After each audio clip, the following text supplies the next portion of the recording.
this is way better. Like, just being healthy in general, like taking care of your body, drinking water every day, like some as little as drinking water every day. Yes. Like starting off with a glass of water every day just gets your day kick started. Starting off with being productive, like keeping your mind busy, it just makes the day go way easier. Like you said, no technology the first 2 hours. That's savage, bro. I really respect that.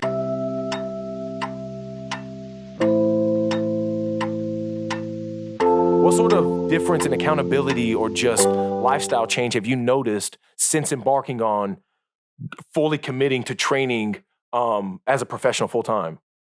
Everything in my life has changed completely. Like I came straight from college lifestyle, party, frat boy, to having to figure out what I need to do in life and what I want to do.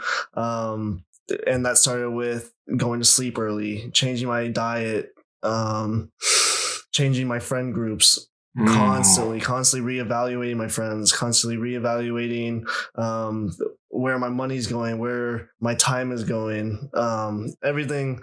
In my room right now, I have a huge whiteboard that just plans out my days, and it starts at 4 a.m. Wake up, make my bed, brush my teeth, read a book.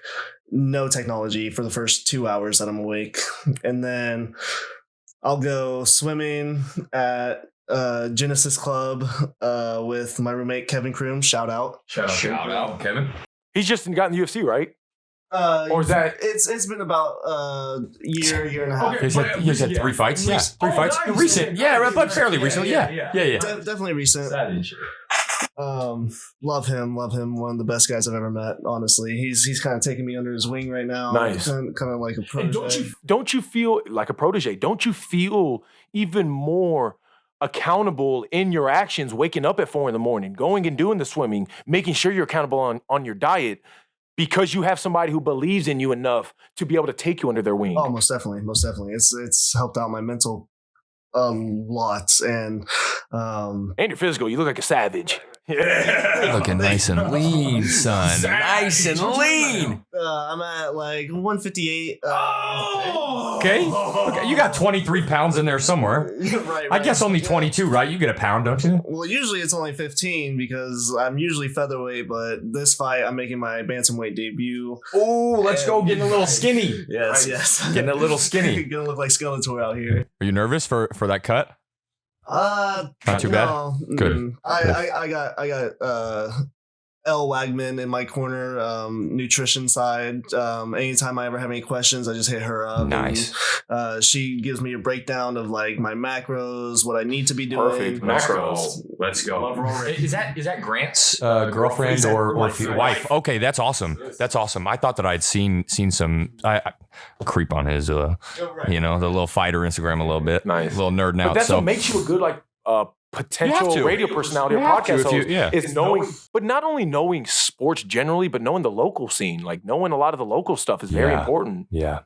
It is. I mean, especially when you want to build locally, I mean, if Sam's a start, maybe a year from now, Kevin's here, maybe 2 years from now, David's sitting here, it's a goal, right? It's a goal. You got to build from within. So that's beautiful to hear, though, because legit, that is the difference in even the glare I saw when I stared into your soul when you're telling me how to hook my leg around during the that little sweep maneuver we were doing in jiu-jitsu.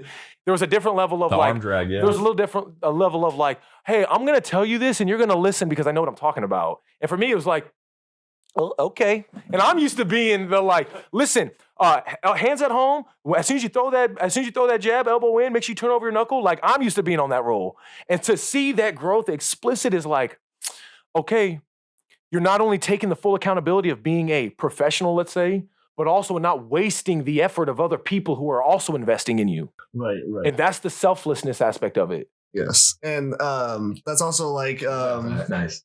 That's also going back to the main character point, just like taking control. Sometimes even if you are very inexperienced compared to others, sometimes you do have to take on that main character role and take charge and actually like help others in places that they lack, that you lack yourself, but still know just enough to help out. Me and Tyler didn't know barely anything with the jiu-jitsu, but as we started learning enough through the class process, at the end of the class, we were able to be like, no, Tyler, move your hand here, or Mitchell, I think you're supposed to do this, and we were able to help each other sharpen each other's iron. Yes, Just small step by small step. Were you going to go in on something? Yeah, I was. To go into, I was kind of telling you earlier that Dalton and I had some conversation last night, and he was talking about how he got to know a new friend that he hadn't really gotten to, pick at deeply yet, and dissect.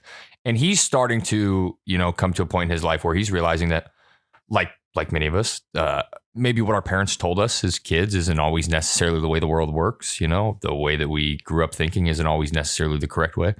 And to be able to hear you talk about like Kevin and having a kind of a wingman there for you is like, that's what I hope to be. That's what you are for me. That's what, you are for me. That's what, and so whenever you can wingman everybody in your life, if you can, do it, I remember talking to you, a couple weeks ago, and you had said, that's something everybody's been telling me. You remember what I said? I said, I want to bring them with me. Yeah, I said, I want to bring everybody with me. Yeah, literally. Because I can feel, when you're on a trajectory, whether that's downward facing or upward trending. But to be able to recognize it for yourself and say, okay, I'm growing. Now let me see where I can bring these guys with me in these areas too, or these, or it's such a beautiful life experience to be able to carry with someone, I love the fact that you said that, because it plays exactly off of what Sam said in the middle of his response to me asking him about the importance of the accountability, or how his life has changed since taking on the professional role. Yeah. Which is cutting out people or reevaluating, not necessarily just cutting out, but bringing people into your life and reevaluating your circle so you have more people around you who are going to not only help you get to the goal and destination you strive and want to get to, but by doing so, you help them also attain and achieve their goals. Absolutely. And that's that iron sharpening iron. That's that two white belts in jiu-jitsu learning from each other after the Shifu has already told them. Do they call the jiu-jitsu master Shifus or no? I call every master in a gym a Shifu. They don't I'm call sorry. Shifu. That shows my kung fu predisposition. You know what I'm saying? Like my Jeet Kune Do predisposition. Hey, it's not bad though. I think they would like being called that. I think people would be admired by that. Yeah, they certainly wouldn't be insulted. Like sensei or coach. Sensei, okay. Well, sensei is as close to Shifu as like I would have gotten nerdy with it, right? But coach, I figured automatically, right? Like I don't have my clients call me Shifu. Well, I wonder if that's. But they do call me coach, right? That's so much more in fighting, like as opposed to traditional martial art, because it is such a like we're together and it's a family sense, as opposed to, not that you don't respect your coaches because you naturally have that respect for them, but it's not necessarily that formal, like teaching a child the discipline of the sport. So sensei type stuff. Right. Not that that's not important to know, but I wonder if that's why it's more like that in fighting, because it is just so much more communal. Yeah, but I think it's more so it taps into those primal urges to where the littlest things like bowing before you enter the ring is legit like how you do anything is how you do everything. And if you don't give respect before you even walk into the ring, you won't give respect to your sparring partner when sparring with them. Like it's little things like that accumulate over time.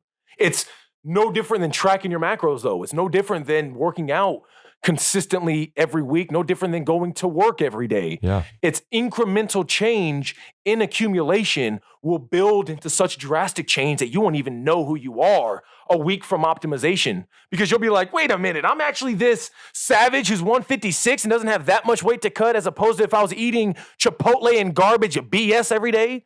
Like we once were. I don't know if it's Chipotle or what it was, but I know you were at one point. Some garbage. Yeah, you were at one point in the 70s, weren't you? 170 something? Yeah, 174. Oh, that's like the heaviest I've ever been, bro. Dang. But now think about it. Now there's a level of, I at this point don't even know how to operate at that level of inefficiency because of how optimal this lifestyle is. Yeah. It doesn't exist anymore. Yeah. This is way better. Like, just being healthy in general, like taking care of your body, drinking water every day, like some as little as drinking water every day. Yes. Like starting off with a glass of water every day, just gets your day kick started, starting off with being productive, like keeping your mind busy. It just makes the day go way easier. Like you said, no technology the first 2 hours. That's savage, bro. I really respect that. I've been trying to implement the first 30 minutes, and I suck at that. Yeah, every time terrible. I'm an addict. Every time my alarm goes off, I automatically fail. You know what I mean? And I'm talking after the fourth snooze. Yeah, right. Oh.